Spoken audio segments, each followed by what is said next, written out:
Dor lombar. Quando eu devo me preocupar?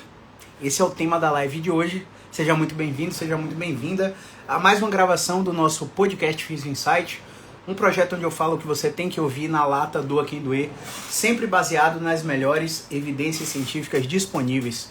E hoje a gente vai falar sobre esse tema com um convidado super especial, Dr. Matheus Favini, direto de Londrina, no Paraná. E a gente já separou um roteirinho aqui para falar com ele, fazer várias perguntas, esperar o Matheus entrar aí e vou convidar o Matheus citação aí. Vamos fazer os velhos testes de áudio e de som, né? Que você sabe que quando a gente faz essas coisas ao vivo, tudo pode acontecer. Grande Matheus, você me escuta? Fala, Caião. Escuto sim. Tá me escutando por aí? Tudo certo aqui também. Show de bola. Ainda bem que deu certo. Vamos fazer só uns avisos prévios aqui, Matheus. Beleza. No quadradinho que a gente divide a tela tem um botão do microfone. Você consegue ver? Toda vez que eu estiver falando, você clica nele para mutar o seu, para não dar microfonia. E quando você estiver falando, eu vou fazer o mesmo por aqui, beleza? Vou mutar o meu aqui por enquanto, então. Show de bola. Então, pessoal, o intuito dessa live é conscientizar vocês, né, sobre os sinais clínicos que a dor lombar manifesta e que geram preocupações efetivas, tá? E também alertar vocês quanto aos sinais que são desnecessários para que você se preocupe, vamos dizer assim, né? Muita gente anda preocupada excessivamente com a dor lombar, mas na real é uma coisa muito simples de ser tratada na maioria esmagadora dos casos. E eu acho que eu convidei uma fera aí do Paraná para falar sobre isso, tá bom? Então, de antemão, agradecer pelo seu tempo, tá, Matheus? Você que a gente sabe que tem uma agenda bastante forte, separar um tempinho para falar com a gente aí é muito importante, tá bom? E o primeiro ponto também é você se apresentar, falar da sua história, como é que você chegou à fisioterapia, para a gente começar esse papo aí, tá bom? A palavra é sua. Vamos lá. Primeiramente, agradeço, Caio, também a oportunidade de estar aqui com você, tá? Tá batendo um papo aí de um tema que é tão importante. Eu vejo que o Instagram é um ótimo meio da gente educar as pessoas, porque hoje em dia a desinformação sobre dor é muito grande e isso atrapalha muito os pacientes a melhorarem. Então, para falar um pouquinho, então é um dos motivos de eu estar aqui no Instagram. Te agradeço porque você foi um dos grandes incentivadores de eu estar postando conteúdo aqui. Então já fica a minha gratidão aí para você também. Eu sou o Matheus Favini, sou aqui de Londrina, no Paraná, tenho 29 anos. Eu sou fisioterapeuta e eu entrei na fisioterapia porque eu fui paciente. Então eu gostei da fisioterapia porque eu sempre joguei bola, eu tive 2 lesões importantes no joelho. Então fiz muita fisioterapia na minha vida e acabei entrando para a faculdade de fisioterapia por isso. E assim, dentro dentro da minha trajetória aí, eu atendi muito pós-operatório, mas hoje eu atendo muito dentro de um consultório, com um trabalho individualizado, especializado em pacientes que têm dor, tá? Então aqui dentro do meu consultório, o meu dia a dia é atendimentos de pacientes que têm dor no geral. A gente fala bastante de coluna porque, querendo ou não, é um sintoma que chega muito para a gente, tá? É uma coisa que acontece demais, que é uma coisa que muitas pessoas vão ter na vida. Então a gente acaba falando mais de coluna por conta disso, por conta da demanda, mas a gente atende dor no geral. Então, na parte da apresentação, acredito que seja mais isso. E vamos dar início aí ao tema. Maravilha. Parafraseando aí a sua fala, Matheus, é engraçado que a maioria dos profissionais que a gente conhece tem uma história praticamente parecida, né? Para quem não sabe, aí eu fui atleta de karatê por muito tempo. Tenho orgulho de falar que fui vice-campeão brasileiro em Cuiabá 2009 e tive uma pubalgia bizarra que nenhum ortopedista tratou e descobri que a fisioterapia era a solução para o meu problema, né? Então a história é muito parecida no sentido de sofrer como paciente e ficar inquieto ao ponto de não querer que outras pessoas sofram o que a gente sofreu, né? Então, muito legal isso aí. Mas indo direto ao ponto, Define pra gente aí, Matheus, o que é a dor lombar, qual a probabilidade de uma pessoa ter a dor lombar e quando a gente precisa realmente se preocupar com essa questão. Vamos lá, gente. A dor lombar, eu acredito que muitas das pessoas elas acabam sabendo onde é a lombar, porque é uma coisa muito corriqueira de se falar no nosso dia a dia, né? A dor lombar é ali aquela faixa da coluna um pouco mais baixa, tá? Tem a coluna cervical, o meio das costas, que é a coluna torácica, e um pouco mais abaixo ali, antes de chegar perto do bumbum ali, a faixa da coluna lombar, certo? Normalmente os pacientes que têm uma dor lombar, uma lombalgia, eles sentem dor nessa região. E nessa região, ela também pode, essa dor lombar, ela pode também ter alguns sintomas ali em região de quadril, em região de glúteo, em região de membros inferiores, até o pé, certo? A probabilidade de você ter uma dor lombar na sua vida é gigantesca, é muito grande. Muitas pacientes, a maioria das pessoas vão ter essa dor lombar durante a vida. Não tem como a gente dizer que não, porque é uma realidade, certo? Mas o que muda o jogo, a probabilidade é enorme. Não tem como a gente falar que não. E o que muda o jogo em relação a você conseguir ter um bom tratamento ou uma boa, vamos dizer assim, um final feliz para essa dor, é como você lidar com ela inicialmente.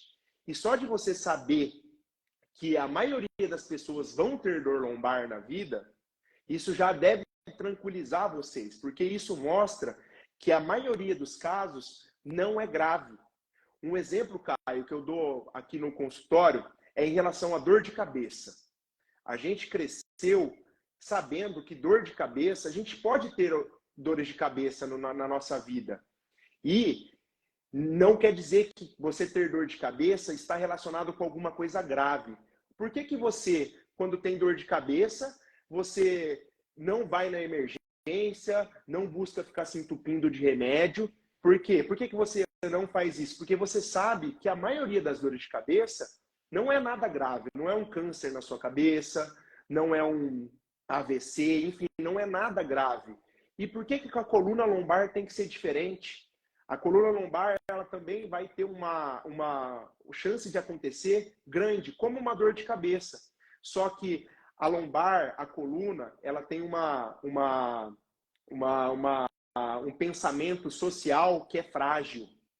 E isso faz com que vocês se preocupem muito quando ela dói. E procuram emergências, procuram médicos, fazem exames desnecessários. E isso prejudica muito a reabilitação de vocês. Muitas vezes, essas dores lombares que acontecem no dia a dia, que vão acontecer com a maioria das pessoas, acabam fazendo... Você sente ela e você tem esse tratamento inicial disfuncional, você acaba piorando muito. Você acaba piorando muito e não melhorando.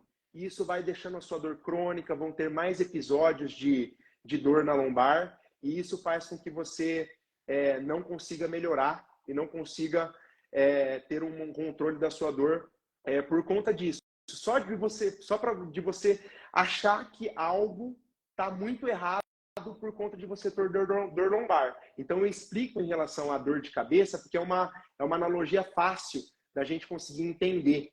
Porque a dor lombar, ela tem essa questão de não ser grave. A maioria, grande, esmagadora e maioria das vezes, não é grave. E agora a gente vamos conversar também um pouco sobre como identificar quando é algo grave, até para tranquilizar mais vocês ainda. Porque agora vocês sabem que a dor lombar, ela pode acontecer, ela vai acontecer, e a maioria das vezes não é grave. Agora vocês sabendo identificar o que pode acontecer para ela ser grave, te dá todo o suporte para falar assim, pô, eu posso ficar tranquilo que essa minha dor lombar é uma dor lombar inespecífica, que vai melhorar ali de 3 a 15 dias, com uma história natural. Mas, se eu entrar com um tratamento associado nesse período, eu vou passar por esse período de uma maneira mais confortável, entendendo o processo de melhora. Então, isso é muito importante. Por que eu estou explicando isso? Porque tem um paciente já perguntou, Matheus, se vai melhorar de 3 a 15 dias, podendo até estender um pouco mais, por que eu preciso de fisioterapia? Porque você precisa passar por esse período de uma forma mais confortável. E outra, você precisa ser educado, porque por ela ser muito comum, ela pode acontecer de novo. E ela acontecendo de novo, você estando educado e sabendo o que fazer, você também vai conseguir controlar a sua dor. Às vezes você nem vai precisar de um profissional, você não vai precisar nem do profissional de saúde. Então, assim, é muito importante vocês entenderem isso, porque isso é o primeiro passo para que vocês não piorem a dor de lombar de vocês, que é uma dor que seria uma dor normal, comum, que poderia acontecer. Então, essa consciência, essa educação é muito importante. Maravilha. Também colocando um adendo aí na sua fala, Matheus, é importante destacar que a prevalência mundo de dor lombar é de 39%. Se a gente parar para analisar, 7 bilhões e 800 milhões de pessoas no mundo, né? 39% disso daria, sei lá, 3 bilhões de pessoas. Se a gente dividir pela quantidade de fisioterapeutas que saem por ano de faculdade, a gente fica sem entender como o colega pensa, a concorrência. Cara, não existe concorrência tamanha demanda que é a do lombar, né? Então, realmente um mundo à parte que a gente está tentando esclarecer aqui. E um outro ponto também é que você falou um exemplo clássico aí, né? Você me falou, olha, a curva de melhora começa de 3 a 10 dias, 15 dias aproximadamente, e já que vai melhorar sozinho, por que eu preciso de fisioterapia? É muito importante o que você falou, porque o ser humano ele é catastrófico por natureza. Então, ele grava na memória as fases que são piores em sua vida e as fases que são melhores. Ele não grava a média. Então, isso se chama viés de memorização. E quando você tem uma crise de dor lombar, automaticamente você pensa o seguinte: pô, meu vizinho travou, nossa, foi hérnia de disco, foi para cirurgia, nunca mais foi o mesmo. Ou uma história ainda mais catastrófica. Será que o meu caso vai ser igual? E a gente começa a ter uma cascata de pensamentos automáticos que mudam o nosso comportamento, mas a gente fala disso depois. Mas é só para ressaltar a importância disso aí. Mas, afinal, existe de fato a possibilidade de nós, como fisioterapeutas, identificarmos se existe alguma coisa grave acontecendo no nosso paciente com dor lombar? Se existe, como que a gente faz isso? Como que a gente faz essa tranquilização do paciente que está em crise? Vamos lá. Bom, quando o paciente chega aqui no consultório, a primeira coisa que um fisioterapeuta ele deve fazer é excluir realmente coisas graves. Excluir coisas que ele vai precisar do atendimento médico. E como eu faço isso aqui, e vocês agora, eu vou passar alguns sintomas que vocês também, pacientes, vocês podem ter essa visão no dia a dia de vocês e entender um pouco se vocês realmente estão com esses sintomas ou não. Então, por exemplo, se você tem uma dor lombar associado com uma febre, associado com perda de peso e sem motivo, você não está fazendo nenhuma dieta, enfim, você tem testes neurológicos positivos. O que é isso? Você tem uma perda de força nos pés, você não consegue caminhar sobre os calcanhares, você não consegue caminhar sobre as pontas dos pés, você está com dormência, formigamento, você tem uma dormência na região genital, você tem incontinência urinária, incontinência fecal. Esses são sintomas. Quando a gente fala, por exemplo, de febre, pode ser algum processo infeccioso. Quando a gente fala de perda de peso inexplicável, junto com a dor, né, associado, você pode ter um CA, por exemplo, um câncer. Se você tem uma incontinência urinária, uma dormência na região genital, incontinência fecal, você está com um sofrimento da região nervosa, do sistema nervoso ali, que você vai precisar de um médico, tá? Você vai precisar de uma avaliação médica inicialmente, para que você faça o tratamento inicialmente com o médico e depois volte com o fisioterapeuta. Mas, Matheus, pelo amor de Deus, você está falando que formigamento e dormência tem relação com grave. Eu tenho isso. Calma, por quê? A formigamento e a dormência isolado, ele não quer dizer muita coisa, certo?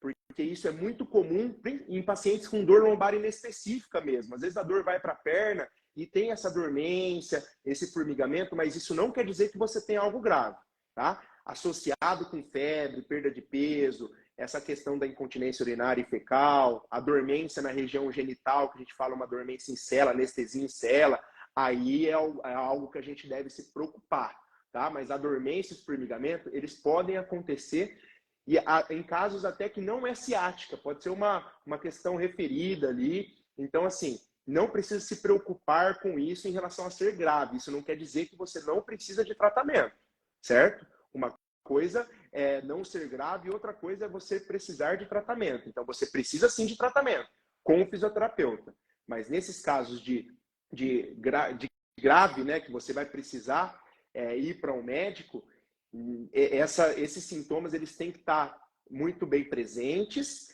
e você vai precisar identificar isso, passar para o profissional, que o profissional ele vai te encaminhar para o médico. Normalmente, os pacientes eles vêm até o fisioterapeuta já com com esses sintomas na ponta da língua. Eles vão chegar e vão falar, Matheus, por quê? Porque são coisas muito específicas, não é uma coisa normal de acontecer. Então, eles vão ter esses sintomas na ponta da língua e eles já vão falar para a gente.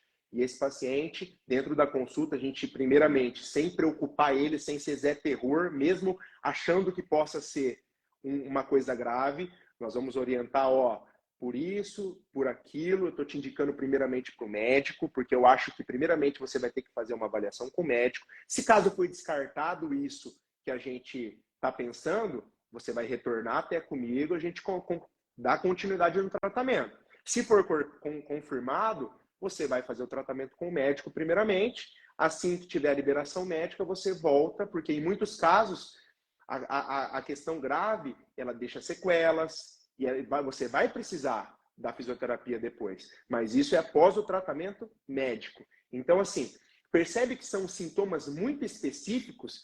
Eu tenho certeza que 99,9% dos pacientes que tiveram dor lombar que estão nessa live aqui não tiveram sintomas nenhum desses. Por quê? Porque não é uma coisa comum, pessoal. Não é uma coisa comum. Eu tive pacientes de indicar pacientes para médico por coisas graves mesmo, por coisas que realmente precisavam do atendimento médico. Nesses 7 anos que eu tenho de experiência, se foram 7 vezes, foi muito. Eu até anotei o nome dos pacientes aqui. Eu lembro de 7 que precisaram de cirurgia ou precisaram de outro tratamento. Mas, assim, não é comum. 7 pacientes seria um dia meu de trabalho. Em 7 anos, quantos dias tem nesses 7 anos? Então, assim, é pouco. É pouco. Então, isso, sabendo agora que a dor lombar é uma coisa comum e sabendo desses sintomas, isso vai deixar você mais tranquilo em relação a isso. E aí entra naquilo que o Caio falou. Você não vai ficar catastrófico em relação à sua dor lombar. Por quê? Porque você tendo esse pensamento ruim, isso prejudica a sua melhora, tá? Isso vai fazer a dor se perpetuar por mais tempo, isso vai fazer você se automedicar mais, isso vai fazer você procurar inúmeros tratamentos porque você quer uma resposta rápida, vai fazer você fazer inúmeros exames de imagem, e isso vai colocando mais minhoca na sua cabeça ainda. E isso não é interessante para a sua melhora, certo? Eu costumo dizer que às vezes é melhor o paciente com dor lombar ficar numa ilha deserta sem consultar com ninguém. Ele vai melhorar mais do que se ele tiver com profissionais terrores, profissionais disfuncionais que vão fazer com que ele piore. Isso aí. Eu gosto de brincar que o paciente vai ter um filtro para identificar se o profissional que está com ele é preparado ou não, né? O profissional amedronta ele, porra, é difícil.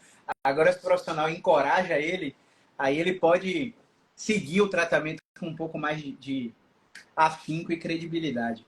E eu gosto muito também de ter muito cuidado falando sobre esses testes neurológicos, falando sobre esses sinais de possíveis coisas graves acontecendo junto com a dor lombar, porque às vezes o paciente olha assim para a gente e fala, não, eu tenho isso, não, meu caso é grave, vou lá fazer uma ressonância. E aí eu gosto de ter cautela falando isso, Matheus, porque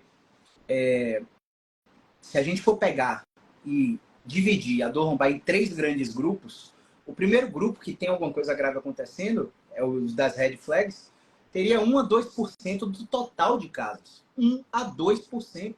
Né? Você falou aí de 2 pacientes, de 7 pacientes que você lembra em 7 anos, a média é mais ou menos essa comigo. Né? Em 10 anos de estrada aí, a gente lembra de 2 por ano. Esse ano foram 2 que eu encaminhei de fato para neurocirurgião ter que operar mesmo, porque não respondeu ao tratamento conservador.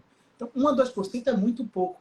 A gente, quando você vê um fisioterapeuta falando disso, é para você ter segurança que ele sabe identificar se existe a probabilidade de você ter alguma coisa grave junto com sua dor. Né? O nosso exame físico é capaz disso.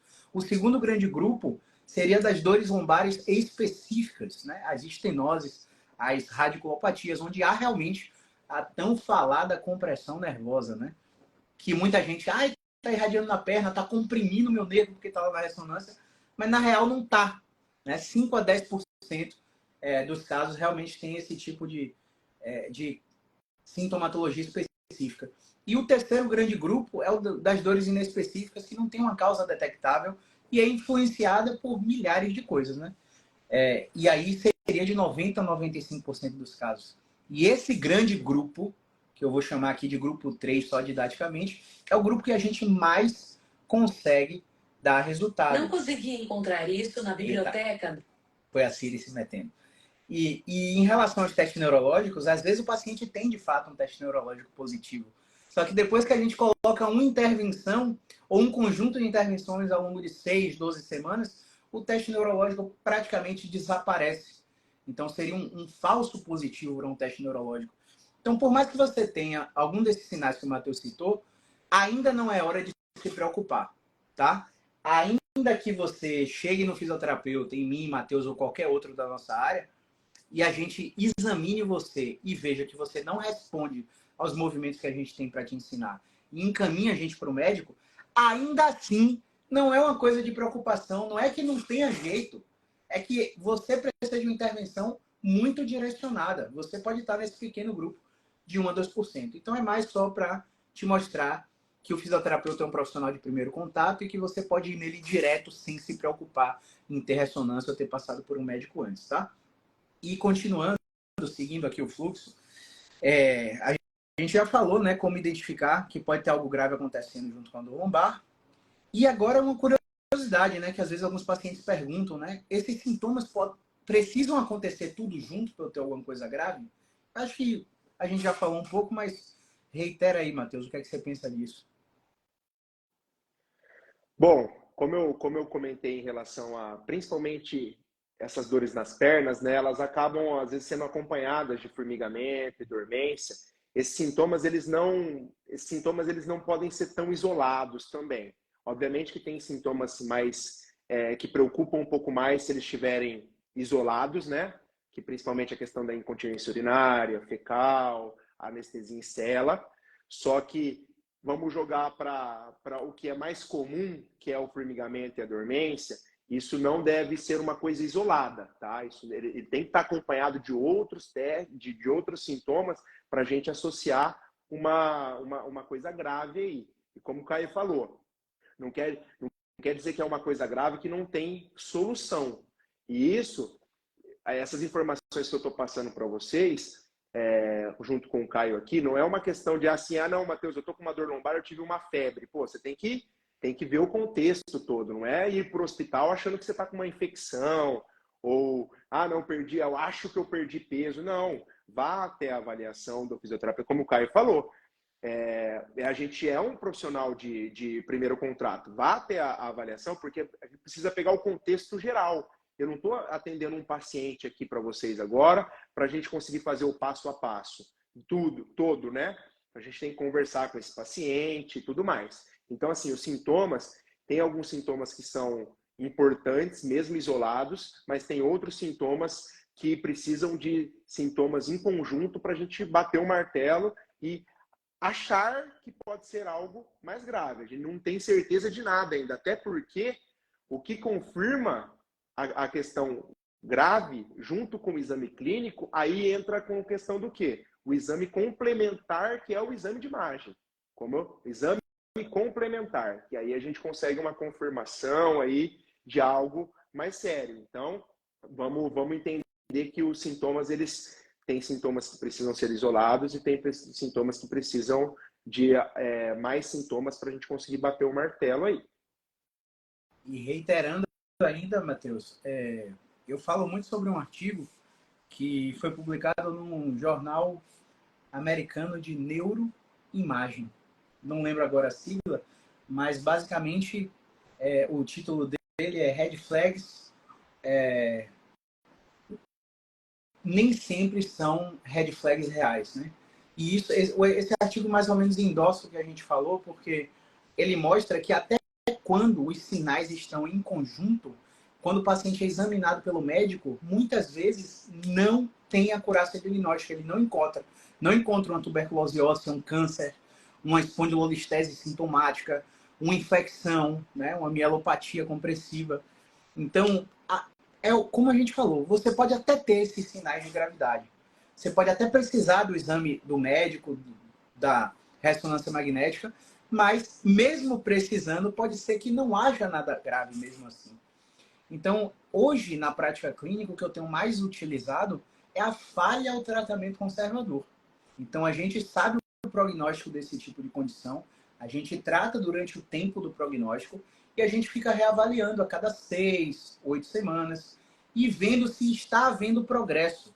Não havendo progresso, a gente já começa a encaminhar para trabalhar junto. Não para você abandonar a fisioterapia porque não está funcionando. Porque se você tiver uma espondilolistese sintomática que precisar de uma cirurgia descompressiva ou artrodese, ou enfim, qualquer tipo de cirurgia que o médico indique, você vai estar fazendo a fisioterapia como uma forma de pré-operatório, né? Agora, uma questão que é bem comum também, até teve uma pergunta, olha só, eu vou até juntar com a pergunta da Rutinha, né? Que ela falou que trabalha em pé, sente muita dor, pergunta como ela pode aliviar essas dores, dizendo que ela só consegue dormir debruçada e na certa querendo saber qual é a posição certa. E aí a pergunta do nosso roteirinho é comum dos nossos pacientes, né? Ter dor lombar o tempo todo, o dia todo, pode ser alguma coisa grave? Qual é a visão que você tem disso aí?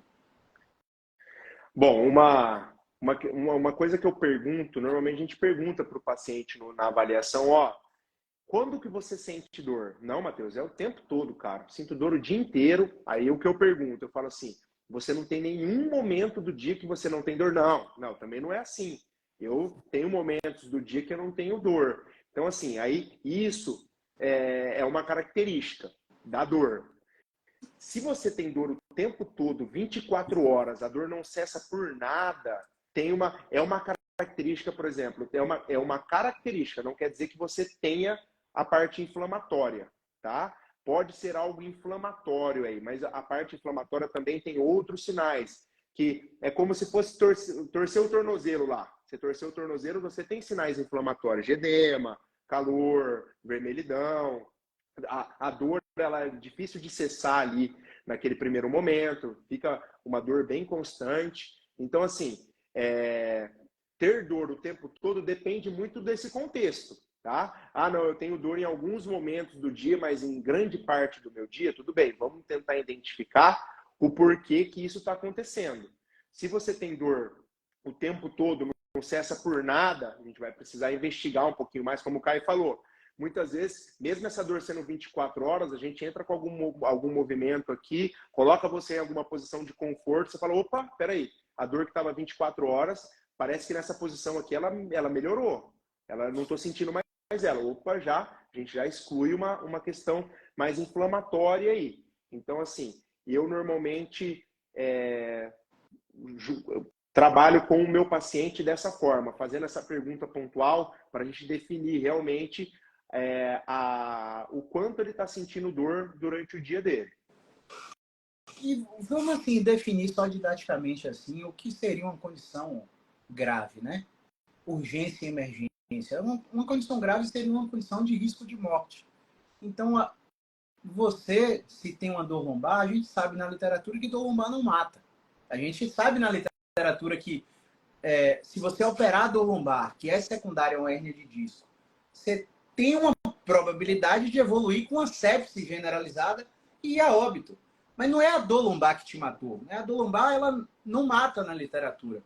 Se você, nesse caso de anestesia em cela mesmo, o cara pode perder o controle de esfíncter urinário, não conseguir mais ter ereção para ter atividade sexual, controlar a urina, controlar a fezes e por aí vai.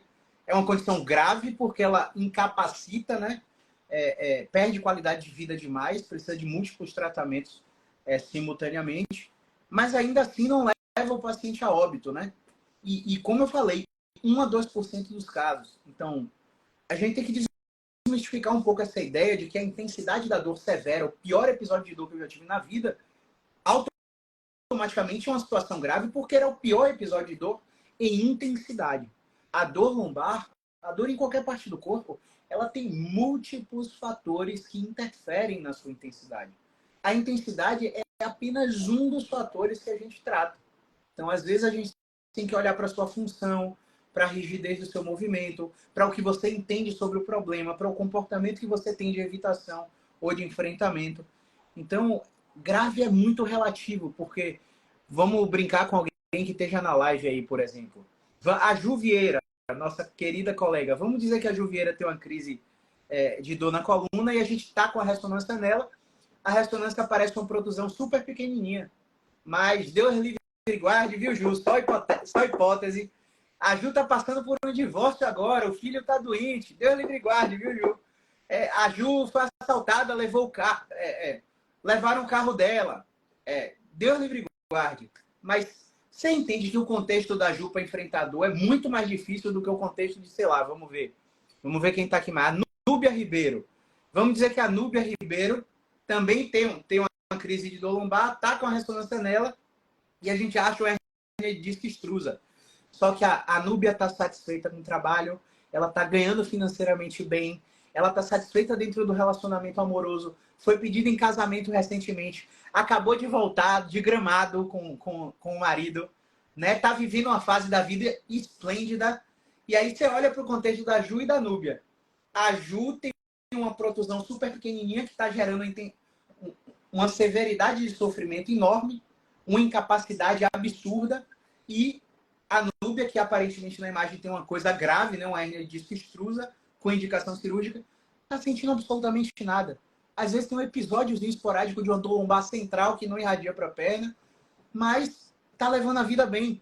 Então, você entende como muitos fatores podem interferir nisso aí? Não é só o Rutinha aí que perguntou, né? Fico em pé muito tempo, como posso aliviar? A gente vai dar umas dicas no final de vários fatores que ajudam vocês a controlar a dor, tá? Mas é só para clarear isso aí.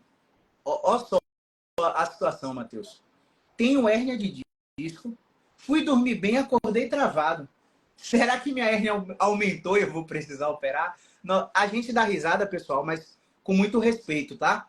É porque a desinformação que é pregada hoje na rede social, nas grandes mídias, Rede Globo, SBT e por aí vai, são sempre baseadas no que está na sua imagem. E o que está na sua imagem é um de milhares de fatores que interferem na dor. Então a gente dá risada com muito respeito, mas é isso que o paciente chega trazendo para a gente. O quão real é essa afirmação aí, essa hipótese que o paciente levanta, Matheus? O que é que você pensa disso aí? Bom, essa questão que você comentou agora, eu normalmente gosto de explicar para o paciente da seguinte forma, Caio. Quando você tem um corte no seu dedo, você cortou todo mundo já cortou o dedo com papel. Pô, é um corte chato, é um corte que dói, é um corte que, assim, é uma coisa pequenininha, mas dói bastante, certo? Então, isso a gente mostra que, às vezes, coisas pequenas podem fazer doer mais e coisas grandes podem fazer doer menos. Então, não tem uma relação com eu tô com uma dor muito grande, que é algo muito grave, certo? Não tem como a gente relacionar com isso. Por quê? Porque a dor, ela depende de muita coisa, como o Caio falou. A parte de ambiente é uma coisa que a gente que trabalha com dor e que atende paciente todos os dias, a gente vê o paciente melhorando, de repente aquele mesmo movimento não melhora mais nada, está muito pior, ele não responde mais com nada. Ó, senta aqui, vamos lá. O que está acontecendo? Me conta como foi essa semana. Nossa, Matheus, minha semana foi péssima, tive um problema no meu trabalho. Enfim, e aí a gente vê que o ambiente está totalmente disfuncional. Uma coisa que eu costumo explicar também, quando você tem um corte no dedo e está doendo bastante, você se preocupa? Você vai perder o dedo? Você vai morrer? Não, não vai. Por quê? Porque você está vendo. Você está vendo que tem um cortezinho pequenininho, mesmo que está doendo bastante, está difícil de mexer o dedo, porque parece que abre mais a lesão ali, mas você consegue fazer as suas coisas do dia a dia e tudo mais. O porquê que eu acho, isso é uma coisa minha, tá? O porquê que eu acho que os pacientes acabam tendo uma preocupação excessiva quando fala de dor? Porque ele não está vendo. Ele fala assim, caramba, mas está doendo tanto, cara, mas o que será que está lá na... O que será que está acontecendo na minha lombar? Aí qual que é a ânsia do paciente? Eu preciso ver o que está acontecendo, exame de imagem. Entendeu? E aí ele associa a dor dele com aquilo que deu no exame de imagem. Por quê? Na cabeça dele, ele pensa no quê? Se o meu corte que eu estou vendo está gerando a minha dor, se está doendo aqui eu fizer um exame de imagem, é aquilo que deu no exame de imagem que está gerando a minha dor. Mas não é assim que funciona. São coisas distintas. E isso é uma coisa que vocês têm que entender. E essa questão também, não é porque você está, como o Caio falou, pô, você vai dormir super bem e acorda pior, aí você já fez o exame, sabe que tem uma hérnia, ela fala, nossa, minha hérnia aumentou. Durante a noite ali a minha hérnia aumentou, porque olha a dor que eu estou sentindo. Isso também não tem como a gente... isso não acontece, na verdade. Não tem como a gente bater o martelo e falar que não, é porque a sua hérnia aumentou. Isso não tem relação, porque assim, pô, não tem sentido isso. Você está pensando porque você está olhando lá no seu exame de imagem, pensando na sua hérnia. Então, assim, não relacione. E tem um outro ponto também dentro disso, que o tratamento da dor, não só no tratamento, mas também quando você não busca o tratamento, você não está em tratamento, a sua dor tem picos e vales. Então, pode ser que à noite ali, você estava num vale, estava tudo bem. Só que de manhã você acordou num pico. E eu costumo falar, tá tudo bem? Eu sei que não tá tudo bem. Eu sei que você tá com dor, tá limitado, não tá conseguindo fazer as coisas do seu dia a dia, mas o que você tem que entender é que isso pode acontecer. E por que a gente está aqui no Instagram falando disso? Porque a partir do momento que você vem até a consulta com a gente, você vindo mais educado, fica muito mais fácil da gente conseguir gerenciar essa dor de vocês. Então, assim, entenda tudo isso que a gente está falando como uma aula mesmo, porque o tratamento da dor, ele passa pela educação em dor. Se não fizer sentido para você o que a gente está falando, fica um pouco difícil de você progredir. Se você ficar falando, não, Matheus, mas eu tenho uma hérnia, eu pioro por causa da hérnia. Olha, eu falo para você que muito dificilmente a gente vai conseguir um bom resultado. Você precisa entender que isso não está relacionado com a sua dor, porque se você ficar com esse pensamento, que é a questão da hérnia, muito provavelmente você vai ter evitação para fazer o que a gente está pedindo, você não vai querer se movimentar, enfim, é todo um contexto dentro dessa educação em dor. Eu tenho um paciente que a gente vinha melhorando, ele estava com um ambiente totalmente disfuncional na família, no trabalho também. E ele falou, Matheus, cara, eu melhorei, mas agora eu voltei como estava no início, há 6 semanas. E aí ele voltou semana passada e ele fez um cruzeiro com a família dele, sem celular, não precisava se preocupar com nada. Ele voltou, ele falou, Matheus, eu estou muito melhor. Fiz os testes que sentia dor. Ele falou, cara, é impressionante. Não está doendo, está melhor. Voltou hoje, depois de 2 semanas, depois de 1 semana, ele falou, cara, eu continuo melhor. Por quê? Porque ele mesmo, ele usou eu achei legal, porque ele usou essa expressão, cara. Ele falou assim, cara, parece que eu esfriei o meu motor. Que é aquela questão que a gente fala. O que ele fez? Ele tirou do 220 e colocou no 210. E lá no cruzeiro, ele nem ligou no 210, no 110. No 210 não, né? 210 para 110, 220 para 110. Ele tirou a tomada. Ele não ficou ligado, ele ficou no off. E isso fez com que ele... Mas aí é o que eu comentei com ele. Ele é um paciente que ele vai precisar de um tratamento associado com terapia. Por quê? Porque a vida dele não é num cruzeiro. A vida dele é dentro dentro de um ambiente que pode se tornar disfuncional, porque a gente é adulto, então vamos ter problemas, então ele vai precisar desse tratamento associado. Então essa parte da educação em dor, cara, eu sou um cara que eu gosto muito disso, porque eu vejo a importância que isso tem dentro do nosso tratamento. Maravilha. Várias analogias aqui me vieram à cabeça com sua fala. Vê bem, pessoal. Vamos supor que a gente pega 50 pessoas com dor lombar de um lado e outras 50 do outro.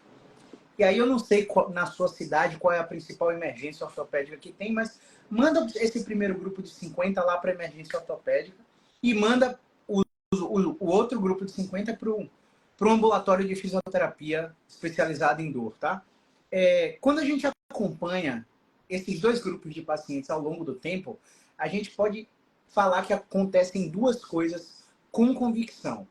A galera que vai para a emergência ortopédica demora mais de se recuperar. A galera que vai para a emergência ortopédica gasta no custo efetivo total de um tratamento $2.700 a mais do que a galera que vai na fisioterapia. Caio, você está dizendo que ir para a fisioterapia é melhor do que ir para o médico? Não. O que eu estou te dizendo é que essa situação hipotética que eu acabei de falar aqui, ela existe. E é um estudo científico de 2014 da Julie Fritz, mostrando esse custo adicional do paciente que vai direto no médico ao invés de ir direto no fisioterapeuta. Então, a gente supõe que o viés financeiro cresça por causa da ressonância magnética, que é o exame muito caro, e aí a gente compara outros dois grupos de 50 pessoas com dor lombar e manda o primeiro grupo para a ressonância e manda o segundo grupo para um tratamento sem ressonância. E a gente pode tirar uma conclusão desse estudo, que também existe, é que o grupo que não fez ressonância melhorou mais rápido do que o grupo que fez. E aí o que o Matheus falou sobre a educação em dor é justamente porque o processo educacional do paciente que recebeu a ressonância, ele é baseado naquela alteração anatômica que está lá na imagem e o paciente se vê sem saída. Porque o que ele vai fazer para corrigir aquela hérnia que está lá dentro? Para diminuir aquele abaulamento, aquela degeneração, aquela artrose, enfim, aquele achado radiológico. Ele sabe que nada que o fisioterapeuta faça vai mudar aquilo. Ele sabe que só vai mudar aquilo se ele abrir numa mesa, passar por uma cirurgia, e ele não quer fazer a cirurgia porque ele tem medo. E é normal que você tenha medo, né? Mas eu levanto esses dados aqui só para que vocês pensem que existe um viés financeiro muito grande no sistema de saúde, onde eu tenho colegas médicos, por exemplo, que trabalharam no mesmo hospital que eu, que se ele não pedisse ressonância, ele era desligado. Para e pensa no que você assina no seu plano de saúde lá, vê quanto é que custou aquela entrada na emergência. Você entra pagando 300. Aí você faz um procedimento, sobe para 400. Você faz a ressonância, sobe para 1.400. Se a ressonância for com contraste, sobe mais ainda. Então, o sistema lucra muito mais pedindo overdiagnósticos, diagnoses, né? Super diagnósticos, através de ressonância magnética e super procedimentalização. Nem sei se existe no português essa palavra. Mas eu quero fazer com que você entenda que o sistema quer você doente. Porque ele só lucra com você doente. A gente quer você bem. Porque você manda mais pessoas pra gente. A gente prefere lucrar dessa forma. Não te vendo muitas vezes, mas vendo mais pessoas por causa da transformação que a gente gerou em sua vida. Então, existe esse viés financeiro. Não adianta você negar, né? Você percebe que isso acontece em todos os campos da área de saúde. E também o que o Matheus falou, eu trago também um dado de um estudo de uma pesquisadora até brasileira, a Suzane Herculano, que ela colocou o mindfulness, né, o trabalho de atenção plena, né, no momento presente, para que vocês comecem a dar atenção ao que realmente importa. Não que a dor não seja importante para a sua vida, tá, pessoal? Mas tudo que a gente foca cresce. E se a gente fica hipervigilante com a questão da nossa dor, a gente acaba fazendo com que a dor fique maior do que a própria vida. Então, a atenção plena no momento presente, eu estou trabalhando, eu estou conversando com o Matheus, eu estou lendo o comentário da Núbia. Qual de vocês iria supor que nesse momento eu estou com dor lombar? Hoje foi um treino de perna que eu aumentei a progressão e eu estou com dor lombar. Só que eu não estou desesperado porque eu tenho conhecimento a respeito do problema. Mas se eu não tivesse conhecimento que eu tenho hoje, eu estaria desesperado, talvez, indo numa ressonância. Mas o meu momento de atenção plena, de entregar para vocês, colaborar com o Matheus aqui, faz com que eu praticamente não preste atenção na dor lombar que eu estou sentindo. E quando eu não dou atenção, aquela coisa fica cada vez menor. Eu estou dando mais atenção para a vida. Então, basicamente, o que a Suzana Herculano fez foi mostrar que realmente o tamanho de efeito da meditação é muito grande no processo das dores crônicas. Seja em qualquer parte do corpo, não somente da lombar. E esse processo da Suzana Herculano faz com que você saia do 220, como o Matheus disse, e vá para o 110. Então, esse é o modelo mental que o paciente tem que ter. E o paciente não vai encontrar esse modelo mental em qualquer médico, em qualquer fisioterapeuta. Você entende o porquê de você procurar realmente um especialista? Você entende por que o tratamento do especialista parece mais caro, mas quando você vai no final do tratamento, você vê que, nossa, foi muito barato. Porque a vida que você perdeu, o tempo que você perdeu, usando plano de saúde, passando por vários especialistas e não teve o seu problema resolvido, é muito grande. Beleza? Então, assim, continuando, né? Se você quiser adicionar qualquer coisa aí, você fala, tá, Matheus? Mas o próximo é sobre trauma no paciente idoso. Quando é que ele deve se preocupar e qual seria a importância do exame de imagem nesse processo, né? Mas, uma coisa que você sempre fala, né? Eu pego essa frase sua, que a gente não trata o que o paciente tem, a gente trata o que o paciente sente. O sintoma é a base do nosso tratamento, a gente se guia por ele, tá? Então é muito importante isso. Uma outra coisa que a gente não falou sobre coisas graves também, Caio, que eu coloquei essa questão, a gente colocou essa questão do idoso por conta disso, é a questão de ter uma dor associada com queda, trauma ou acidente. Nesses casos também pode ter, a gente precisa descartar algo grave, que seja uma fratura ali, que é o mais comum quando se tem um trauma, queda ou acidente. Por que eu trouxe isso aqui na live de hoje? Porque com os pacientes idosos, a gente associa o trauma, queda ou acidente com o quê? Bati de carro, caí da árvore, enfim, coisas assim, traumáticas mesmo, que, pô, você se rebentou inteiro, se ralou inteiro. Só que com o paciente idoso, a gente precisa ter um pouquinho de consciência que o paciente idoso, trauma para o paciente idoso, não estou dizendo que idoso é frágil, certo? Mas por que eu estou trazendo isso para você? Porque eu tive uma paciente que veio até o consultório, e ela tinha dor lombar, e era um episódio de dor lombar muito curto. Ela não tinha dor lombar e ela começou a ter uma dor lombar muito incapacitante, e era só lombar em 3 dias. E aí eu fazendo as avaliações, ela com muita dificuldade de se movimentar, sabe? Sair um pouco do padrão do que a gente normalmente atende. E aí eu perguntei para ela, fulana, a senhora não teve nenhum trauma, não caiu, nada? Ela, não, Matheus, eu não tive, tudo mais. Falei, olha, tudo bem, vamos continuar a avaliação. E aí, avaliando, ela falou, Matheus, assim, ó, eu vou falar uma coisa, eu não sei se tem relação com isso, mas assim, eu fui empurrar um vaso na minha casa e eu senti um estalo na minha lombar. E agora eu estou relacionando, depois disso que começou a doer. Eu falei, opa, é um trauma indireto. É um trauma indireto que a gente vai precisar. Avaliei, a gente não encontrou nada, nenhum movimento de preferência, ela não melhorava com nada. Eu falei assim, pô, ela é idosa, eu vou mandar ela para o médico. Ela foi até o médico e ela tinha uma fratura vertebral.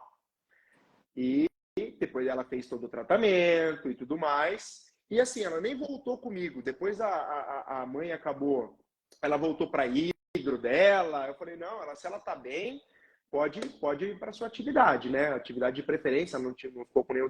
Mas assim, isso mostra. Por que eu quis trazer isso para vocês? Porque esses traumas indiretos, a gente também tem que ter um pouquinho de tato nisso aí, porque muitas vezes a gente pode estar com essa situação, e se a gente colocar muito movimento nessa paciente, a gente pode piorar a paciente. Então, nesses casos de pacientes idosos, ou até traumas indiretos mesmo, porque tem algumas doenças associadas aí, em pacientes jovens também, que pode ter essa questão de enfraquecimento ósseo e pode ter esses traumas indiretos, ter uma relação. Então, a gente precisa ter atenção com isso, porque como a gente se autodelimita o profissional de primeiro contato, a gente bate no peito, ó, fisioterapia, profissional de primeiro contato, a gente precisa estar preparado, gente, para estar avaliando esses casos, identificando esses casos, porque é importante. Se a gente precisa estudar isso. Então, eu quis trazer essa questão do paciente idoso, porque eu tive essa experiência, e foi uma experiência que eu falei, pô, não é uma coisa comum de acontecer, mas pode acontecer. Com certeza. Eu também tive um caso de uma paciente que sentiu uma fisgada na torácica tirando uma planta da varanda. Pegando uma planta da varanda e colocando na mesa. Sentiu a fisgada nesse movimento. Dor constante 24 horas. Nada mudava, só agravava com o movimento. Pô, minha querida, vá no médico, vá fazer uma radiografia, porque idoso sedentário, né? Idoso com osteopenia, né? Densidade mineral óssea reduzida. Qualquer movimentinho que ele sinta um estalo, você tem que ficar atento. Mas não porque o idoso é frágil, mas porque a resposta do sintoma dele durante o nosso exame só fez agravar. Não havia posição de repouso. Precisava ver, eu tive que deitar assim, a vovozinha com um triângulo para ela ficar com a torácica acomodada, para ela suportar a posição. Mas à medida que o tempo passava e que o triângulo fazia com que ela provocasse extensão na torácica, né? Pior a dor ficava, começava a espalhar. Eu falei, rapaz, esse padrão aí não é responsivo ao movimento, não. Vamos ter que examinar. Não deu outra. A filha é minha paciente, depois ligou, fez a radiografia. Teve uma fratura de corpo vertebral de T6 ou 7, não lembro. E colete, medicação, repouso, esperar consolidar, rezar para não virar uma pseudoartrose. Enfim, no idoso todo o processo é um pouco mais complicado, o que ressalta ainda mais a importância de estar com um profissional que seja capacitado e que não vá procurar qualquer um que só porque o plano cobre. Enfim, às vezes eu não gosto nem de falar isso, mas é o que eu acredito, sabe? Eu acredito que se o profissional ele sabe o que está fazendo e ele te valoriza, ele reconhece o poder que ele tem sobre o mercado, jamais ele vai atender plano de saúde. Então, o cara hoje que está atendendo plano de saúde, ele está ganhando num volume de quantidade e não na prestação de serviço de qualidade. Então, eu fico muito aquém, com o pé atrás sobre isso, e toda vez que eu preciso do sistema de saúde, exceto para emergência, né? Para entrada em emergência hospitalar, eu sempre procuro pagar particular, porque a gente sabe como o sistema funciona e é muito complicado. Tá, legal. Então, seguindo aqui, antes da gente fazer as considerações finais, né? Tem uma pergunta antes também. Rolaram dois comentários aí que eu queria que você participasse também, Matheus.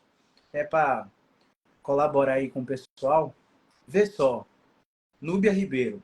Paciente fez cirurgia para retirada de hérnia de disco e continua pior da dor. E a Núbia falava para o paciente que a dor dela não era da hérnia. A gente vai comentar sobre isso. E cadê? O Éder. Fala, grande dupla, beleza? Estou com um paciente com hérnia lombar extrusa em crise há 3 semanas. Não responde a exercícios ou preferência direcional. Alguma dica? Então, começa pela questão da Núbia aí, Matheus, e depois tenta responder aí o que o Éder perguntou. Deixa eu pegar aqui, Caio, peraí. Vamos lá. Ó, em relação à parte da cirurgia retirada da hérnia de disco, isso é uma coisa infelizmente comum, que é a falha cirúrgica, né?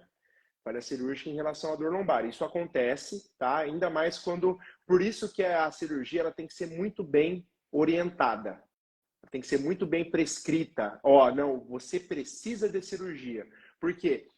A cirurgia é uma solução.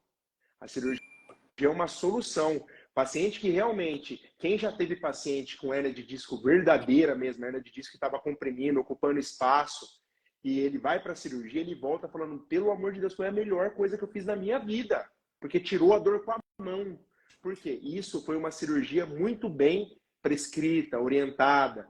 Pô, fez o tratamento conservador, não deu, não conseguimos resultados.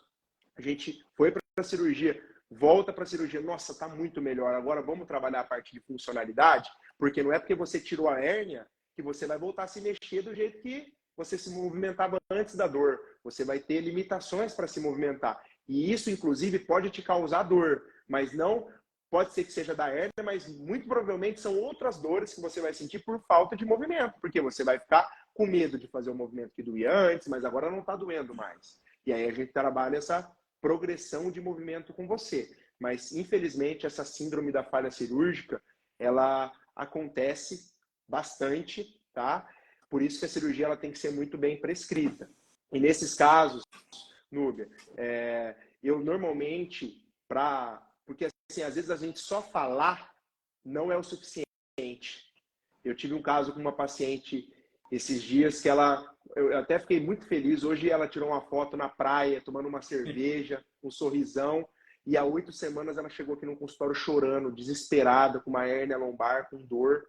E agora ela está super bem. Mas o que eu fiz? Para ela se acalmar e ela entender o processo que eu fiz. Eu tirei meus artigos científicos que eu tenho aqui na minha gavetinha e falei assim, ó, tá aqui, eu vou estar te mandando pelo WhatsApp, você leia e entenda um pouquinho mais sobre isso. Porque isso aqui não sou eu que estou falando, não é uma opinião minha, é a ciência que diz. Então isso tem me ajudado quando a partir do momento que você embasa, fala, pô, esse cara tá me mostrando um artigo. Olha aqui, ó, tá escrito, tá tudo que eu sinto e como que vai desenrolar. Então o paciente ele já fala, pô, eu vou estudar um pouquinho mais. Ela até falou, Matheus, tem mais artigos aí para me mandar? Eu falei, opa, claro, essa paciente está super bem. Pô, hoje quando eu vi ela na praia, ela falou, olha que maravilha, conseguindo aproveitar a vida, que é uma coisa que há 8 semanas atrás ela não conseguia andar 10 segundos para sair da sala dela e ir até a cozinha da empresa, sabe? Então, assim, use essa estratégia que comigo funciona muito bem. Então, tem os artigos ali de gaveta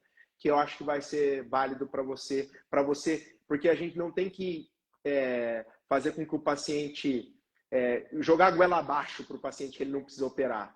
A gente precisa trabalhar a educação dele em relação a isso e às vezes só o que a gente fala não é o suficiente.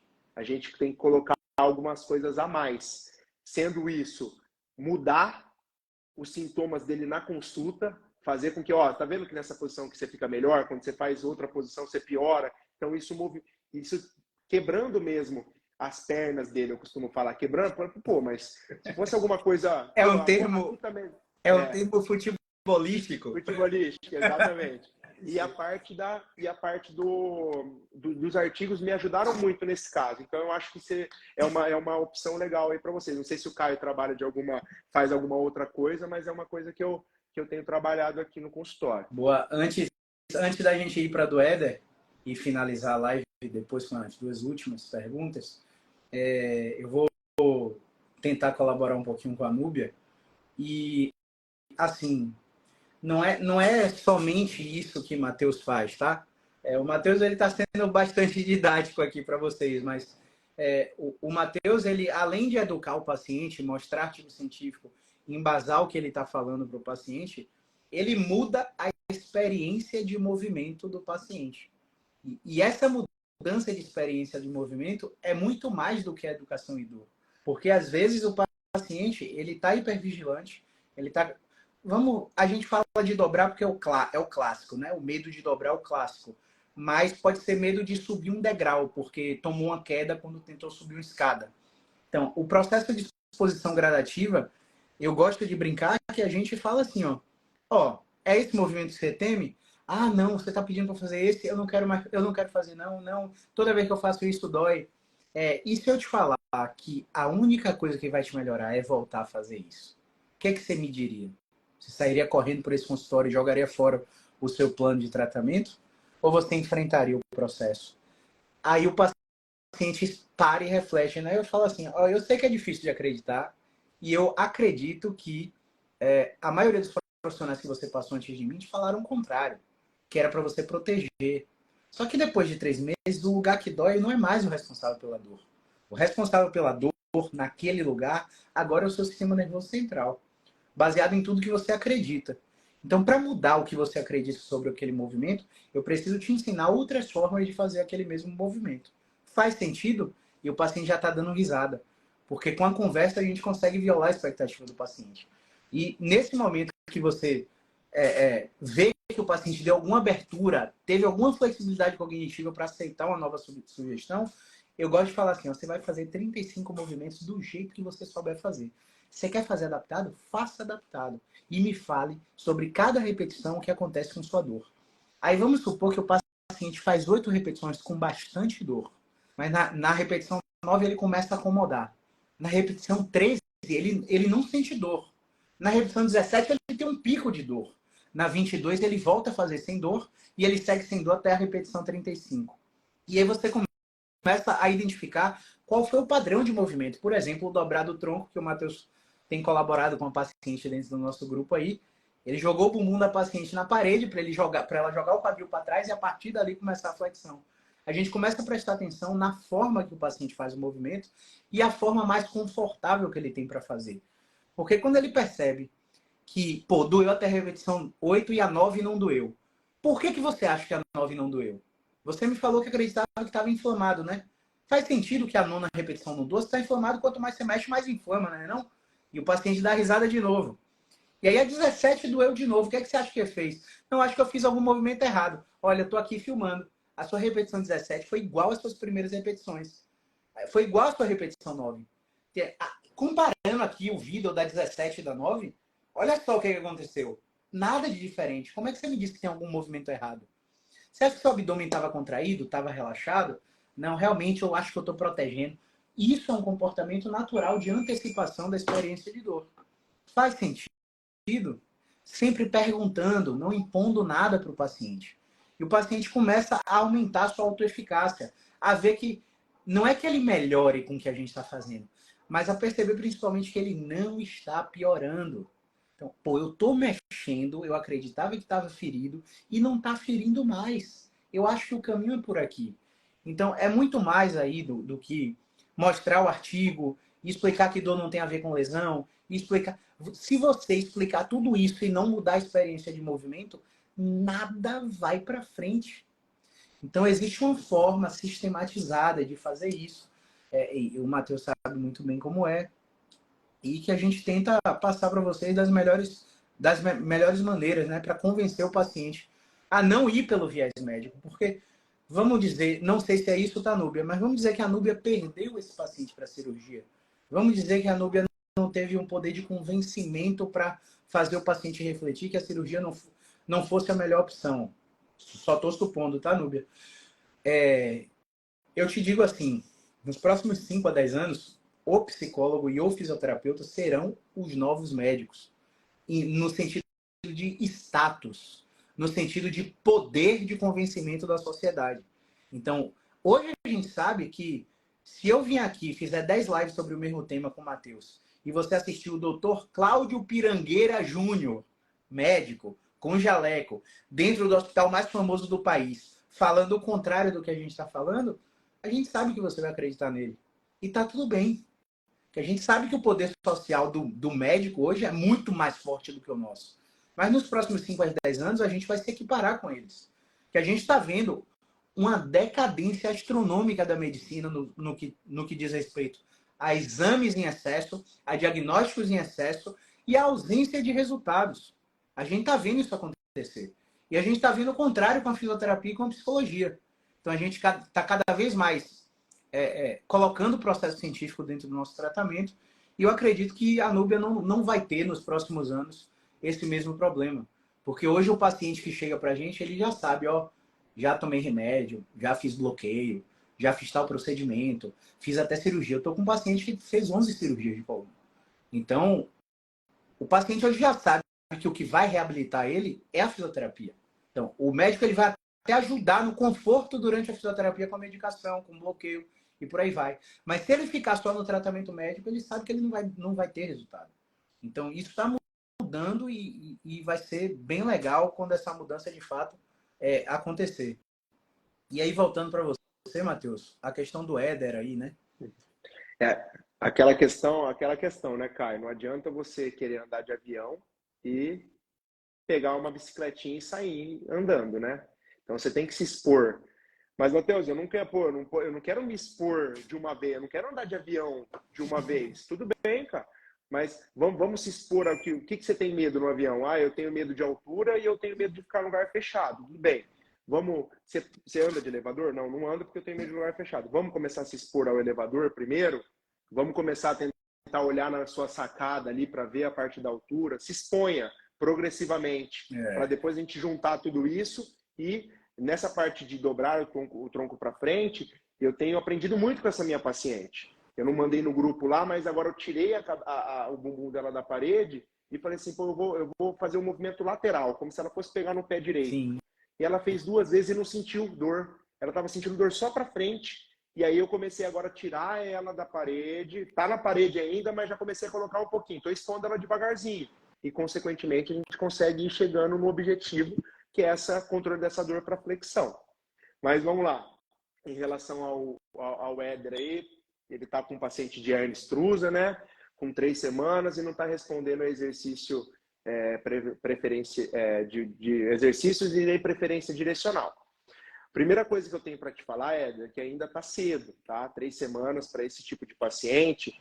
A gente sabe que em até 6 semanas ali, esse paciente ele pode realmente, são as 6 semanas mais difíceis, se realmente for uma hernia extrusa mesmo, radiculopatia ainda, enfim, com aquelas características, são 6 semanas mais difíceis também, que na minha prática clínica, o que eu tento fazer? Deixar o paciente um pouco mais, tentando buscar um conforto maior, buscando, às vezes, mexer muito esse paciente agora no início, pode ser que você até piore ele, agrave, achando algumas posições de conforto, deixando com essa posição de conforto várias vezes ao dia, a dor ela vai cessando, a gente consegue assim melhorando a coisa, consegue começar a colocar um pouco de movimento nesse paciente, indo às vezes aí para preferência direcional ou até mesmo para exercícios gerais, para ele confiar um pouquinho mais nessa perna, enfim. Mas assim, tá cedo ainda. Em 3 semanas, eu acredito que a gente não espera uma melhora como às vezes um bloqueio de movimento vai te dar, tá?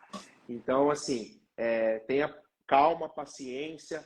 São pacientes que talvez vão precisar também, podem ser orientados a um bloqueio, tá? Associado aí, como o Caio falou, tem casos que a gente precisa fazer o tratamento junto com o médico, para quê? Para que a gente consiga buscar janela terapêutica e essa janela terapêutica nos dê possibilidade de conseguir movimentar o paciente. A gente precisa aproveitar isso. E é uma coisa que eu até postei esses dias um vídeo sobre isso, porque e o paciente ele tem que estar ciente que ele tem que voltar. Porque normalmente esses bloqueios, eles melhoram muito o paciente. E aí o paciente acaba, não, estou bem, eu não vou mais fazer tratamento. E esse bloqueio, ele vai, a meia-vida dele vai acabar. E aí o tratamento, a gente tem que aproveitar, o paciente tem que saber que esse bloqueio, ele faz parte para que a janela terapêutica aconteça. O que é essa janela terapêutica? A janela sem dor aconteça para que a gente consiga fazer a reabilitação da disfunção dele. Porque senão a chance dele voltar a ter recidivas e ficar dependente desse bloqueio é muito grande. E vai chegar uma hora que o bloqueio também não vai funcionar. Aí entra numa cascata e esse paciente normalmente, infelizmente, ele pode acabar numa mesa de cirurgia sem necessidade, por uma má administração do caso inicial. Massa. Lembrar também, Éder, que quando a gente olha para os artigos do New England Journal of Medicine, que comparam tratamento conservador versus cirúrgicos para hernia de disco, para ciática, em 12 meses, o resultado é igual nos 2 grupos. E no ponto no tempo, 6ª semana do grupo cirurgia, a intensidade da dor está menor, de fato, do que quem está fazendo tratamento conservador. Mas a capacidade funcional não. Então, quando a gente para perguntar para o paciente com hernia de disco se ele escolheria recuperar a habilidade de carregar o neto no colo e ficar com um pouco de dor, ou ficar sem dor e não recuperar aquela habilidade, ele toleraria a dor. Se você parar para perguntar isso a todos os seus pacientes, eu arriscaria dizer que 100% deles falariam que tolerariam a dor, porque a sensação dor não é a dor de fato que o paciente tem. A dor de fato que o paciente tem pode ser incapacidade para realizar atividade sexual com a esposa, com o marido. Ele sente dor de 0 a 10, 10, mas o que lasca a mente dele é não poder fazer sexo com a esposa. É não poder carregar o neto no colo. Não aguentar ficar sentado no carro durante o engarrafamento. Não aguentar pisar na embreagem e perder a independência de ir e vir e ficar em isolamento social. A dor do paciente, de fato, não é a dor, sabe? Não sei se você entendeu o que eu quis dizer, mas na gravação você assiste de novo, acho que vai ficar claro. E esses dados das pesquisas mostram que o nosso tratamento é tão importante quanto o tratamento médico nessa condição. Seria, no meu ponto de vista, uma audácia nossa gerenciar um quadro desse sozinho, porque vamos falar só da minha prática clínica, tá? Não tem evidência disso não, mas eu trabalho com uma das maiores anestesiologistas do país. Graças a Deus ela é só ela não é só terapeutana, ela é do interior da Bahia, mas ela atende aqui em Salvador. E é impressionante como esse perfil de paciente volta, muitas vezes com um Restiva, um adesivo opioide no braço, junto com um antidepressivo de ação dual, usando, e um gabapentinoide, lírica, pregabalina e por aí vai. E quando eles voltam para mim, a reabilitação fica muito menos dolorida, porque eles estão medicados. E quando essas 3 medicações em conjunto não fazem efeito, ela vai e prescreve o bloqueio transforaminal. E aí ela faz até 3 bloqueios no intervalo de 60 a 90 dias. E a reabilitação do paciente continua ficando cada vez mais indolor, vamos dizer assim. Não é que a dor suma, mas ele tolera mais os movimentos da fisioterapia. E a gente estava conversando semana passada, e o que é que a gente se assusta? A gente se assusta quando o primeiro bloqueio o paciente responde: nossa, Caio, eu estou 90% melhor. E aí a gente volta para o paciente, para avaliar o paciente continua travado para flexão, a tensão neuroadversa continua comprometida, ele continua com disfunção de descarga, ele continua com disfunção de controle, a dor está menor. Mas você acha que a função foi resolvida? Então, cuidado para você não educar o seu paciente para que o seu paciente fique só na intensidade da dor. É muito mais do que isso o processo de reabilitação desses quadros. Então, isso tem que ficar claro, né? Enfim, vamos prosseguir para terminar. O paciente que apresenta algo grave, Matheus, ele vai precisar de fisioterapia também ou é só ir lá no médico e operar, só ir lá no médico fazer o procedimento para tratar a doença dele? Não. Normalmente ele retorna ao fisioterapeuta depois, tá? Porque normalmente essas questões graves, elas acabam deixando algumas sequelas, né? Na prática clínica minha aqui, a penúltima paciente minha que precisou de uma cirurgia, ela ficou com déficit de dorsiflexão e ela precisou vir até a fisioterapia, continuar o tratamento, para a gente conseguir fazer com que esse movimento retornasse com atividades específicas e também vou fazer ela não ter medo de se movimentar, como o Caio falou aí. A dor está muito melhor, mas ela está totalmente disfuncional. Ela não pisa na perna que doía, ela tem dificuldade para dobrar o tronco para frente porque ela tem medo. Então isso, ela precisa ser trabalhado no pós, porque isso, a dor dela vai estar melhor, mas isso, a parte funcional dela vai ficar muito prejudicada. E a partir do momento que essa parte funcional começar a atrapalhar coisas importantes no dia a dia dela, isso vai fazer a diferença em relação a controle de dor. Ela pode voltar a sentir as dores que ela sentia antes. Por quê? Porque ela está deixando de fazer coisas que ela gostava muito, porque ela não está com a função reestabelecida. E cirurgia, remédio, bloqueio, nada disso trabalha a função. O que trabalha a função é uma consulta com um fisioterapeuta. Ah, Matheus, academia. Não, dentro da fisioterapia. Quem consegue identificar a disfuncionalidade da questão é o fisioterapeuta. Você vai precisar fazer um trabalho da academia associado, mas o fisioterapeuta é quem vai fazer isso, essa reabilitação funcional com você. Você voltar, mas eu não tenho medo para fazer nada. Tudo bem, pega essa caneta no chão aqui, desce com o joelho, só com o joelho. Você está adaptando o seu movimento, só que você precisa entender que o movimento ele tem que ser livre e sem dor, sem medo, para que você consiga ter uma funcionalidade, igual o Caio falou. As pessoas elas não procuram a gente por dor. Dor por dor, você destaca um remédio no sofá da sua sala vendo Netflix e toma. Você vem para a gente a partir do momento que essa dor está atrapalhando alguma coisa no seu dia a dia.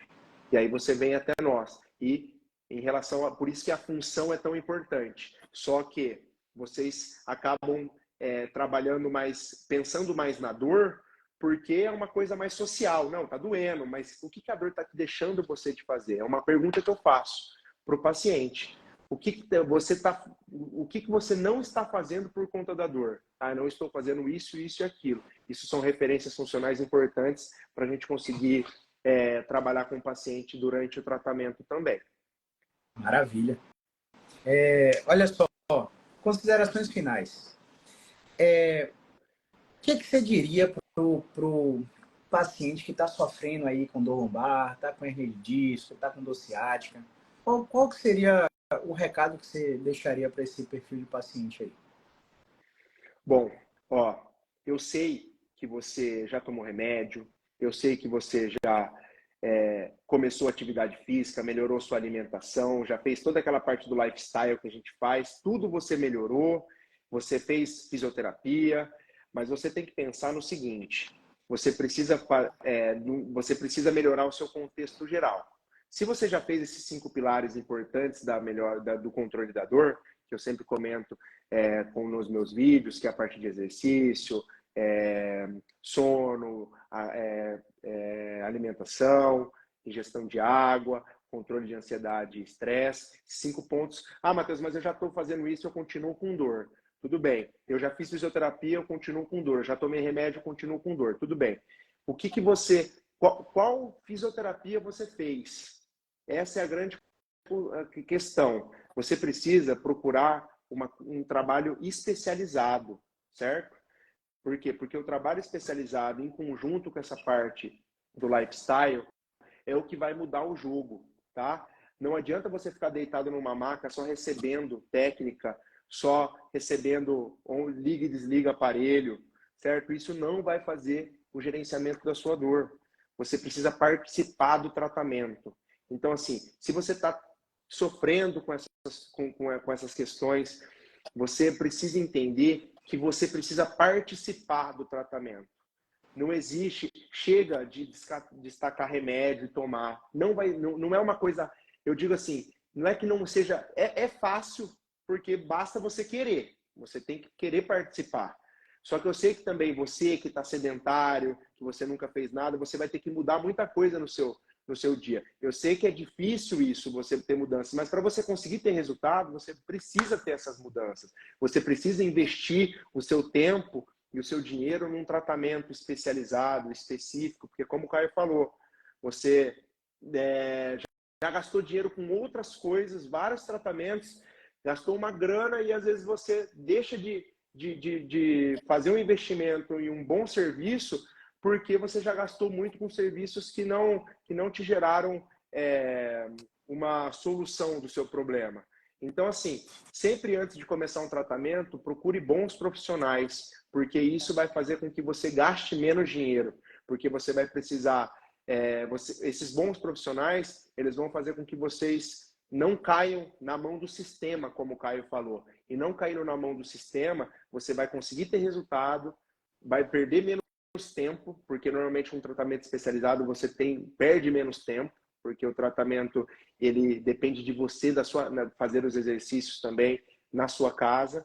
Então, assim, o que eu tenho de dica para você, não fique refém do sistema de saúde. Procure algo que realmente vai fazer com que você tenha autonomia sobre a sua dor, sobre o controle da sua dor, porque a partir do momento que você tem isso, você não fica dependente do sistema de saúde e não tenha uma crise de dor lombar. E seu fisioterapeuta agora no final do ano está viajando nas férias dele, na praia, e você fica sofrendo com dor na coluna porque você não está com ele aqui e só ele que resolve o seu problema. Não, a partir do momento que você procura um serviço especializado, você vai ser educado do que fazer, como fazer, quando fazer, e também quando não tiver nada funcionando, você vai saber o momento de falar, Matheus, cara, tudo que você me ensinou não está funcionando, eu preciso ir aí. A gente marca uma consulta e faz. Então, assim,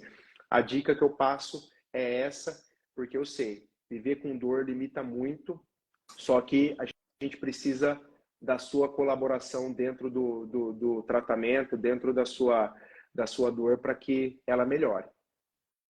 Maravilha. E aí eu vou meio que te desafiar aqui fora do roteiro, tá, Matheus? Aham. Porque tem muita gente que não tá em Londrina, não tá em Salvador. Tem uma Dona Maria no povoado quilombola de Campo Formoso, interior da Bahia, que tem conexão de internet e está travado e está assistindo a gente aqui. Matheus, o que é que ela precisa para receber um bom atendimento, na sua visão?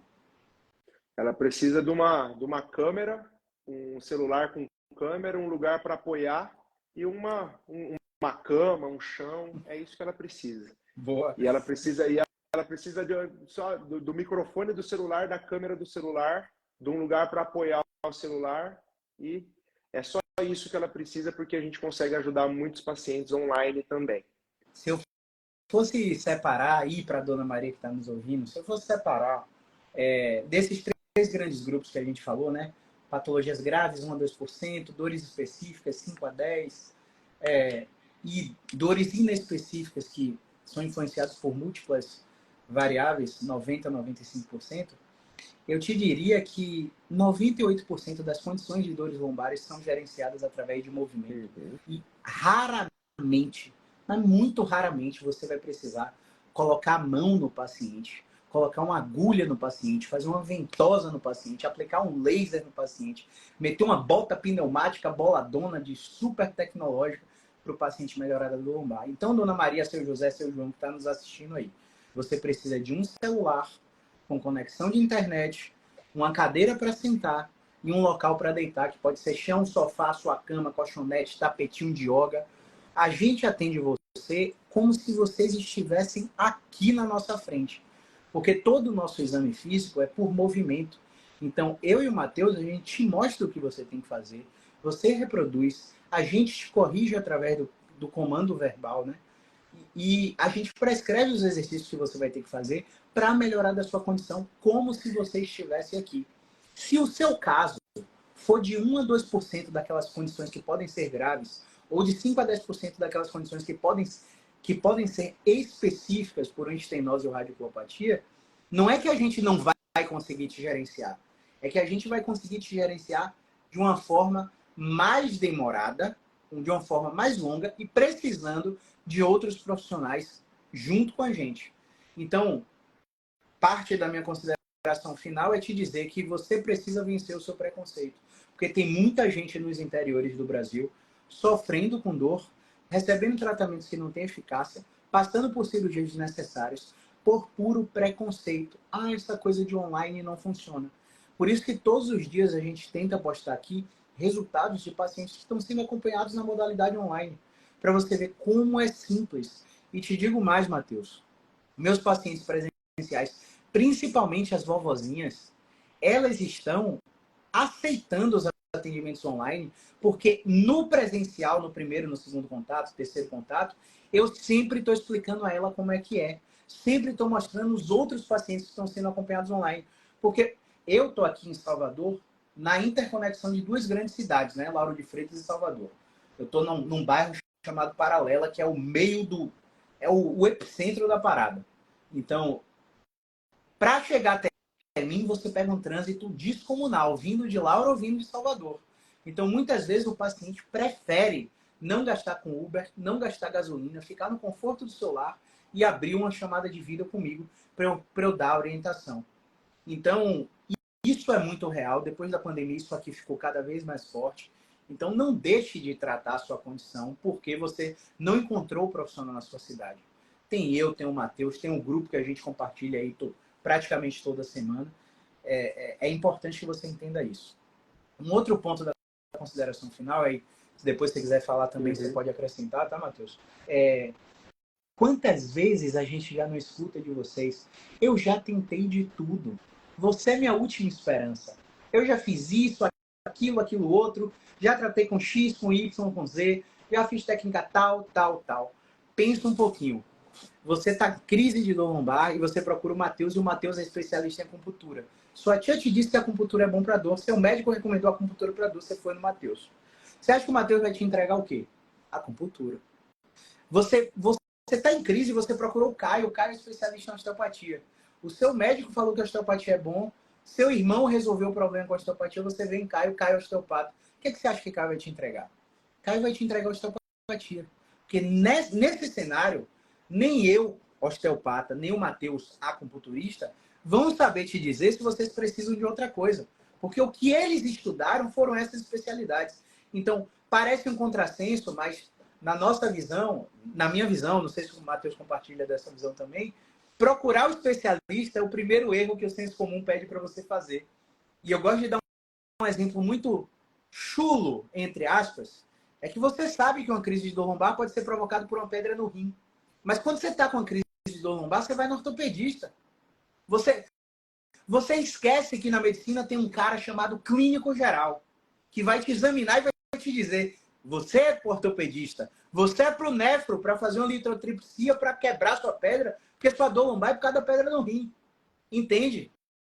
Você é pro ginecologista, porque você está com síndrome de ovário policístico, você está com mioma de útero, você tem adenomiose e você tem que fazer uma cirurgia para retirar o útero. Sua dor lombar é por causa disso.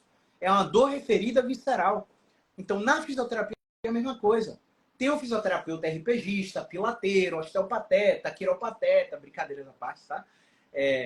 E tem o fisioterapeuta clínico, velho.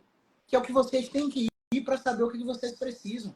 Então, parece contrassenso, mas não procure especialista na crise de dor. Vá no fisioterapeuta clínico ou vá no médico clínico. Eles vão te orientar. Lembra daquela época, há 10, 20 anos atrás, que existia o médico da família? É muito difícil achar um médico de família hoje, né? Mas ainda existem. Então, basicamente, o que a gente tenta ser são esses profissionais que entendem o todo, para que o todo faça a diferença. Estou falando demais, mas só para finalizar, vamos supor aqui que eu atendi 4 pacientes hoje, o Matheus atendeu 4 também. Todos eles tinham dor lombar. Todos eles. Vejam só, 8 pacientes, 2 fisioterapeutas, todos com o mesmo problema. Todos com o mesmo nível de incapacidade. O paciente 1, ele pode ter uma dor nociceptiva química inflamatória. O 2, química não inflamatória. O 3, por manutenção tissular. O paciente 4 tem uma dor neuropática central. O 5, neuropática periférica. O 6, ele tem uma dor nociplástica verdadeira. O 7, uma dor nociplástica aumentada. E o 8 tem uma dor de origem indetectável. Aos seus olhos, a dor lombar parece igual. Mas aos nossos olhos, tem 8 subcategorias diferentes. Agora, vamos exagerar um pouco mais. Dentro dessas 8 subcategorias, vamos supor que eu atendi 7 e o Matheus atendeu 7. O paciente 1 pode ser um bloqueio de movimento, o 2 uma restrição, o 3 uma aderência de diarreia nervosa. Não vou terminar, porque senão a gente não acaba hoje. Mas só para você entender, existem 8 subcategorias e 14 possibilidades diagnósticas para um quadro que parece igual aos seus olhos. Qual que é o médico que é treinado para isso? Qual que é o fisioterapeuta que é treinado para isso? Você concorda que são escassos? Então, cara, tudo depende de você procurar o profissional certo e aderir às recomendações do profissional certo. A gente não está garantindo aqui que sua dor vai ter solução. A gente não está garantindo isso. Agora a gente está te garantindo um caminho claro e baseado em ciência para que você tenha o melhor controle da dor possível. Beleza? Algo a declarar aí, grande Matheus?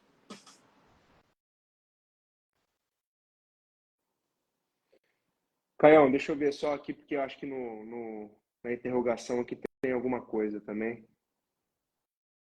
Deixa eu ver. Aqui é o pessoal do BExpert dando falando do curso. Mas, ó, em relação a considerações finais, eu acho que eu já falei um pouco sobre o que eu acho importante para você que está sofrendo com dor lombar agora, tá?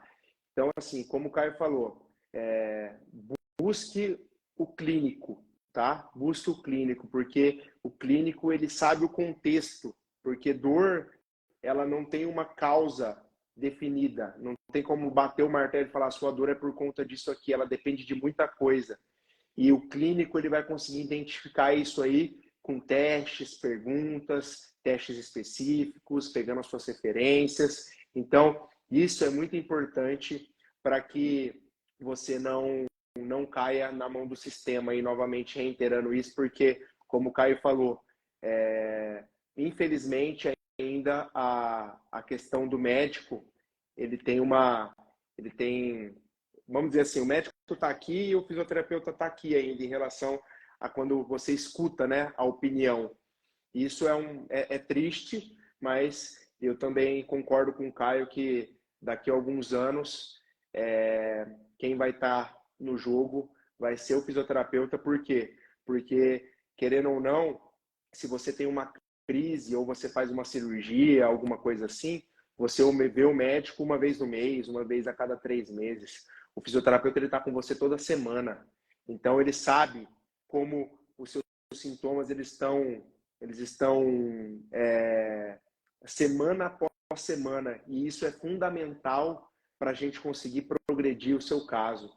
Você ir ao médico e falar assim, não, eu estou com uma dor lombar muito forte e tudo mais. Você não der as informações que são importantes, que é o quê? Que há 2 semanas atrás sua dor estava no pé e agora sua dor está na lombar. Se você não der essa informação para ele, ele vai falar assim, pô, eu vou tratar a dor lombar dele. Mas, por incrível que pareça, você está melhorando. Se em 2 semanas sua dor estava no pé e agora está na lombar, maior na lombar, isso chama centralização. Isso nenhum médico sabe. Isso nenhum profissional sabe. Quem sabe é o fisioterapeuta. E a gente precisa saber, a gente precisa dar essas informações. Por quê? Porque dentro da clínica, semanalmente, a gente consegue acompanhar tudo isso e através dessa sua evolução, a gente traça o que a gente vai fazer. Por isso que o nosso trabalho semanalmente é tão importante. Se você for no médico cada uma vez, não, volta daqui 3 meses, volta daqui 4 meses, toma esse anti-inflamatório aqui 7 dias, 15 dias, se não melhorar, você volta. Aí a gente faz uma ressonância. Pô, é muito tiro no escuro. Através das referências, dos sintomas, a gente consegue ser muito mais assertivo. E isso, quem trabalha de maneira padrão ouro, magistral mesmo, é o fisioterapeuta. É o profissional da saúde que mais entende sobre sintomas músculo-esquelético, é o fisioterapeuta clínico. Então, é nele quem que você tem que confiar o seu tratamento. Maravilha. Maravilha, Matheus. Mais uma vez, agradecer a disponibilidade. Agradecer a patroa aí por ter liberado. Minha patroa tá de plantão, então eu tô aqui sem hora para acabar, mas é isso aí. Obrigadão mesmo, viu? Imagina. Vou deixar essa live salva e vou botar compartilhar colaborador para aparecer no seu feed também.